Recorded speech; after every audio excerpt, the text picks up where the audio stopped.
Я врала своему психологу. Я осознала, что долгое время, годы, я обманывала. В первую очередь, я обманываю, конечно же, себя.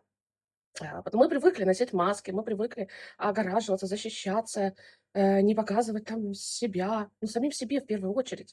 И получается, что мы постоянно себе врем.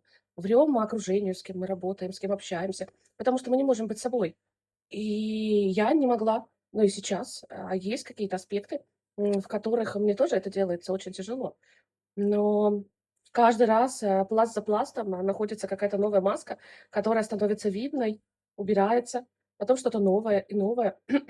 Сейчас, когда я это, думаю, сижу про разрешение себе быть собой, аж горло, пережало, сидела, кашляла, даже говорить тяжело.